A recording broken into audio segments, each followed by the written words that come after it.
They thought the human would fail quickly, because every metric they trusted said he should, because the observation chamber was designed for breaking bodies and minds alike, and because 3 hours of calibrated pain had shattered prisoners from species that considered themselves apex predators. Yet the young human cadet slumped in the restraint chair still breathed, still focused, still refused to give them what they wanted, and Velcrum, intelligence analyst of Detention Station Kappa 7, watched through reinforced glass with growing unease as blood stained the floor beneath the chair and the air filled with a sterile stink of recycled oxygen and regret. The cadet's file hovering beside Velcrum's vision reading Tommy Chen, age 22, human, cadet, soft-bodied prey classification, a designation that now felt increasingly dishonest as the largest of the Krell interrogators circled the restrained figure with predatory patience, demanding fleet projections and command hierarchies, while insisting this was all perfectly legal under galactic convention clauses, because pain without permanent damage was permitted, and Tommy, swollen-eyed and trembling, insisted again and again that cadets were not trusted with such information, a statement that should have ended the session, yet somehow never did, and each blow that landed was measured, precise, and bureaucratically justified, and still the human endured, drawing Velcrum's attention to the data scrolling across his pad. Elevated stress hormones, continuous nociceptor activation, cardiovascular strain that should have rendered unconsciousness long ago, and yet resistance persisted, which Commander Zelenor dismissed as stubbornness until Tommy lifted his head and smiled through bloodied teeth,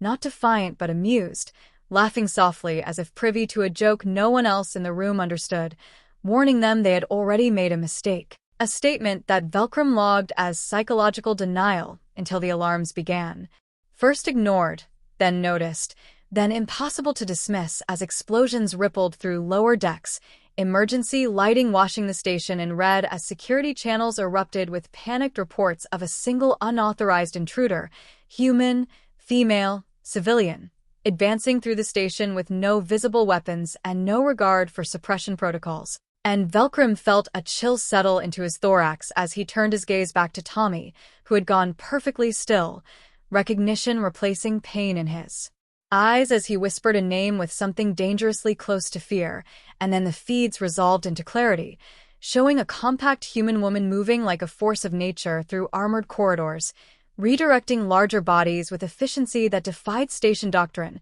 shrugging off stun impacts that should have ended her assault, not killing, not hesitating, simply advancing with singular purpose, tearing through trained personnel while pulling every strike, and Velcrum's analytical framework began to collapse as he realized she was not panicking, not improvising, but executing, until blast doors slammed shut and logic briefly returned, only to be obliterated when she vaulted through a narrowing gap that physics itself seemed to protest, emerging into the interrogation wing just as the Krell interrogators realized something had gone catastrophically wrong, because the human cadet laughed again and calmly informed them of their impending defeat, moments before the door ceased to exist and the woman entered, scanned the room, saw the blood and restraints, and shifted from urgency to something far worse, introducing herself not as a soldier but as a sister, and in under a minute dismantled 3 armored interrogators using leverage, anatomy, and ruthless restraint, each motion purposeful, efficient, and humiliatingly effective, proving that exoskeletons were intimidation tools, not armor. That mass was a liability, not an advantage, and that humans did not fight like trained machines but like adaptable predators, ending the encounter not with death but with submission, freeing her brother while cracking jokes that only amplified the terror of the watching analysts, because this was not desperation, this was confidence, and as the siblings limped through the station supported by orders Velcrum himself issued to stand down, corridors cleared and weapons lowered by personnel suddenly unwilling to test the limits of human mercy, the analyst finally remembered the intelligence briefing he had dismissed months earlier, the one that classified Earth as a Class 12 death world where gravity crushed, storms killed, predators hunted relentlessly, and survival required endurance, adaptability, and pack loyalty beyond galactic norms, and he understood too late that humans were not fragile, merely breakable in ways that made them more dangerous afterward. And when the woman reached her absurdly inadequate ship and turned back to address him directly, speaking not in threats but warnings, explaining that she was not military, that humans did not tolerate harm to their own, and that restraint should never be mistaken for weakness, Velcrum felt something unfamiliar settle into his mind.